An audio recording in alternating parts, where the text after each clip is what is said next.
office looked like the war room from Winston Churchill's bunker. But instead of Nazi televisions, my walls were plastered with photographs of little hostelries that were up for sale. There's something wrong with all of them. There we go, there's the quiet woman, not really a pub, it's not really what I want. That boxing house slightly too small. Marymount's slightly too big.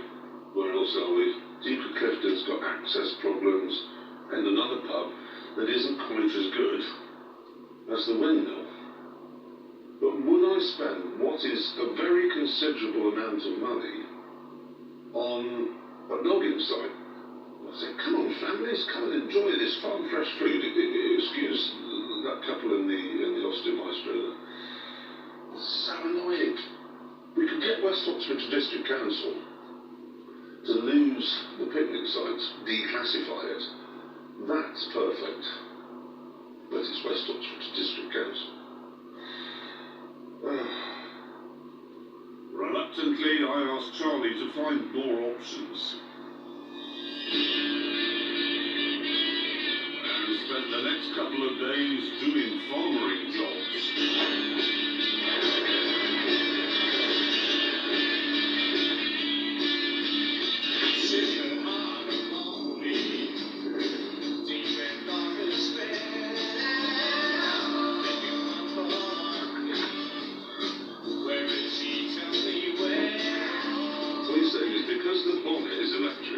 And the handbrake is electric. Yeah. There has to be a secondary battery. Yes. And that's what went wrong. That's what went wrong. Most of the chores were pretty routine.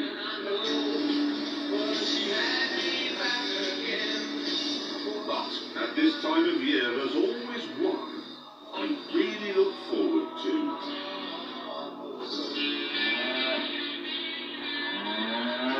Today is the day! Cows are going out. It's been winter, summer. I know everything. No spring. Miss Summer. Today is Freedom Day. And it's just, look how beautiful everything looks. I know, it's perfect. This makes me happy to live in England. Look at that. Look at this. But what's interesting is, Caleb was saying, we don't get them out there like now, these cows. This grass will be too long for them. I can't understand at all. No grass can be too long. G-Dog! Always nice to see the G-Dog out and about. Are we ready? Sure am. Right, cows. Come on, be excited. It makes me happy when you're excited. You're out. Look at that. Beautiful. Listen.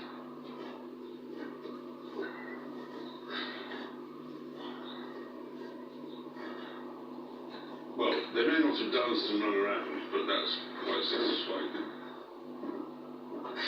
Back at the yard... Straight. What? I asked Caleb to explain the grass issue. Because I still don't understand why they won't eat long grass. It's basically, sheep like it like this. Yeah.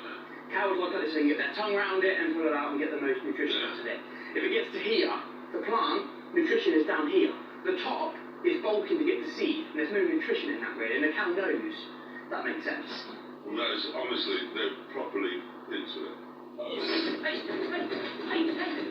With the last of the cows freed, and there they are. We moved on to releasing the goats. We first needed a bit of a lecture. What we're going to do, instead of using an electric fence to keep you in, we're going to fit each of you with an electrical collar. And then, if you go near the end of the boundary I've prescribed, you will receive an warning that you are approaching the boundary. If you continue to persist with your escape attempts, you will receive an electric shock. So I suggest when you get your warning, you turn around and head back into the area that I have described. You with me? Oh, well.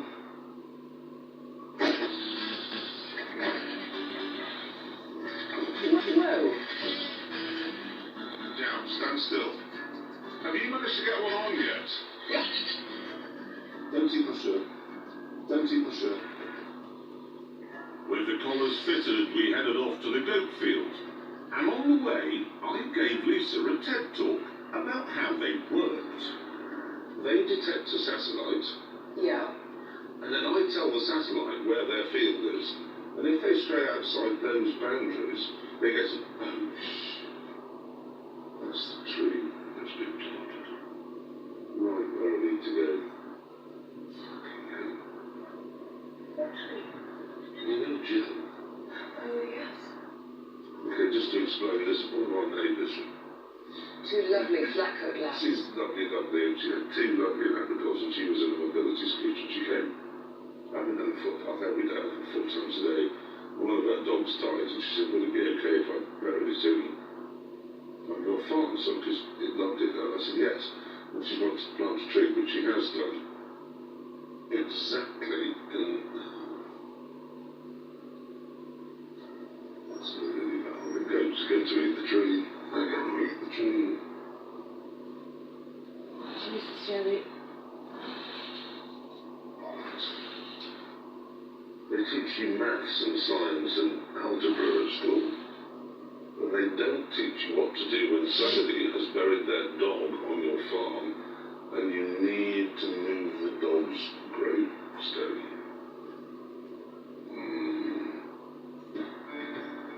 Right now, though, I needed all my brain power to make the goat collars work. Because I had to download an app that allowed the solar-powered collars to speak to the satellite, and then draw up the lines of their invisible perimeter fence. We're going to put the satellite line across there, yeah? And just as I finished battling through all that, Lizzie the goat lady arrived. Lizzie. Hi, Lucy. Hiya, how are you? Have you heard of these sensors? I've heard of them. I've not actually been able to use them before, so it'd be really interesting to see how it goes. Do you not use them? No. We need a guinea pig, which is what you guys Yes, do. exactly. I mean, I am interested in, because I don't believe in apps and I don't believe in satellites. Yeah. Well, We'll see yeah, about man. what it does, Well, yes. yeah, man. You know what they're like. Put your They're gloves so on. Curious, yeah. Sorry? They Put still your gloves on. There we go, look. You look it off. Yeah, you look it off. Make it off That's this arm. beeping now. Can you hear her? There you go. Yeah. What's it off? Yeah. Yes, Sounds it's this arm. driving nuts. Are you plugged that? It's like a really creepy ice cream machine with a clown driving Ja, us. ik moet het man. Well, Ja. hang on, hang I said, on. okay, what's He going hasn't on? been You shot. plug off There the we office go. Yeah, now. yeah. He's come back. I'll look it off this arm. Lovely. Wow. With the goats now safely hemmed in by Elon Musk, and the cows dining on fresh, sweet grass, I felt happy about our morning's work. But the mood then soured. Because I received a call from the Merchant of Doom, saying he needed an urgent meeting. We have some pretty significant news. Here we go. The windmill, after we met the other day, and I had a chat. So Neil just Neil, the planning advisor that we had. Neil then phoned West Oxford District Council. They said we could get rid of the agreement that allows people to come and picnic there.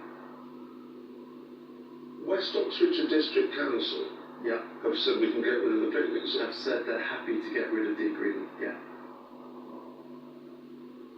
I don't know, it's me. Yeah. They said, in fact, they're quite funny. They said, we don't want to meet him.